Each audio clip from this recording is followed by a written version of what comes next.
Palamenti yalonze Sipiika omujja ng'adda mu bigere bya Jacob Olanya eyafiira mu kibuga Seattle kya Amerika Sabbiiti ewedde. Ababaka ba Palamenti balonze Anita Among nga Sipiika ate Thomas Tayebwa nga ye mumyuka, era bano emirimu gyabwe bagitandikiddewo okusobola okulaba nga batwala Palamenti maaso. Bano bagenze okutuuka mu ntebe ng'eggwanga liri mu kusoomoozebwa okw'okulinnya kw'ebbeeyi y'ebintu epaaluuka buli kadde, amafuta agatandise okubula katale ka Uganda, omusolo ogukaabya abasuubuzi ssaako amateeka ku ddembe ly'obuntu agewanisizza abantu emitima, era Palamenti mukadde we yali esuubira okuteeseza ku bintu bino bannayuganda baakanya kubirinda kyokka nga tebikoonwako.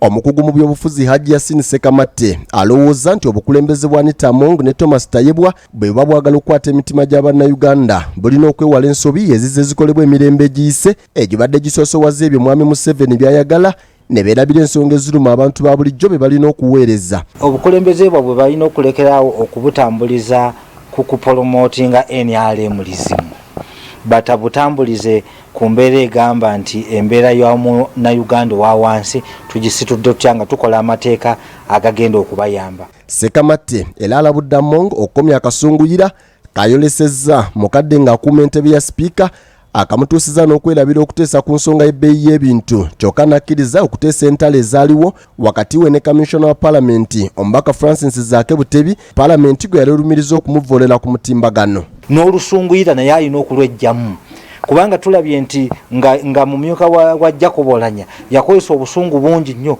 n'okuleka okwogera ku nsonga ezaali ziruma bannayuganda n'aleeta ensonga emufevalinga nga ye okulwanyisa Zaake. Ngaffe abawi b'omusolo oba bannayuganda ntulabanga twalina ebitunyigiriza bingi nnyo ku misolo, ku mbeera y'abantu, ate n'aleeta ensonga entono eyo. Joe Ssenyonyi mubaka wa Nakawa West alowooza nti kano ke kadde okuzza ekitiibwa kya Palamenti nga bakola amateeka agayamba eggwanga, era ategeezezza nti kino kisobola kukolebwa nga buli mubaka wa Palamenti aweereddwa ekitiibwa n'omukisa buli muntu okutuusa ensonga ezinyigiriza ekitundu gy'ava. Buli omu alina okuweebwa ekitiibwa, kiba kikyamugezaako okunyigiriza omuntu yenna nti olwokubanga ono tagwa mu kibiina kyange naki. Nedda Palamenti bwe erina okubeera. Naye ffe abamanyiiko n'abo babadde akola nabo ayagala kukola na mikwano gye, era asobola okusalawo nti abantu 3-4 nze bennonda ku ludda oluvuganya agaane kuwa abantu abo basuubira nti ensonga zaabwe tezikosa gavumenti, kubanga kati Sipiika wa Uganda yonna.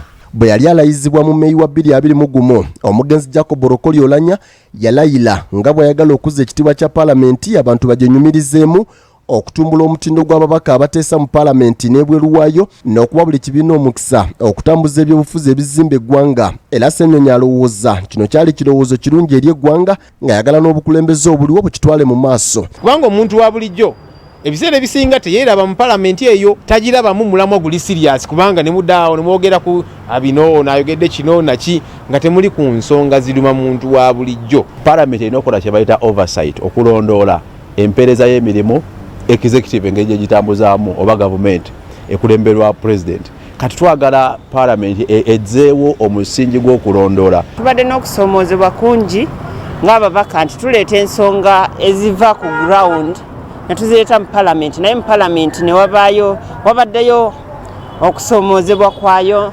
wabaayo okwekubira. Ababaka ba Palamenti okuli Veronica Nannyondo, omubaka omukyalo wa Bukomansimbi, Derek Nyeko wa Makindye East balowooza nti ensonga y'okuteeka gavumenti ku nninga okukendeereza abantu ku musolo n'okussa ku miwendo gy'ebintu mukadde kano yalina okusookerwako okutaasa abantu abatamanyi kyakuzzaako. Kugeza bbeeyi y'amafuta essaawa eno we twogerera eri waggulu, ate ne bw'oba olina ssente nago okugafuna lutalo kuba petrol stations ezisinga tezigayina gaweddewo. Twagala order paper nga ziwa omwaganya ababaka ba Palamenti okuyisaawo emiramwa n'ebinyusa ebiva mu bantu baffe. Njagala Palamenti nga order paper empa obudde okwogera ebiruma abantu bange ab'ekyaddondo benkiikirira. Thomas Tayebwa na Anita Among balondeddwa okukubiriza Palamenti emyaka egiyise baali bawagizi ba FDC ne Dr. Kizza Besigye, wabula NRM ne baperereza nga twagadde okumanya oba bano basobola okutuuka mu Palamenti ne batuukiriza ensonga ze balwaniriranga mu FDC, wabula ababaka kino bakyogeddeko bwe bati. Balina okusoomozebwa kungi, naye era tukkiriza nti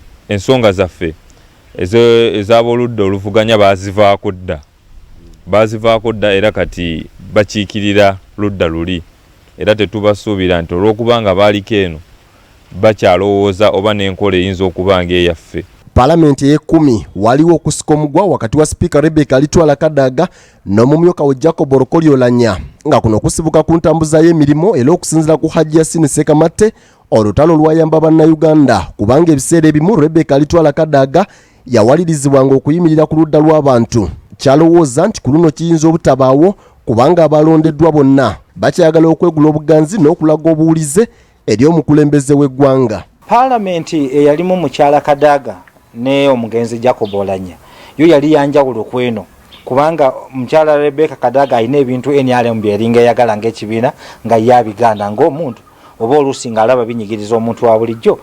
Kaakati nsuubira nti ate bano ababiri bagenda kuba bassa kimu kubanga ensija gye bazze bonna bakubye Samasoto okutuuka mu buyinza.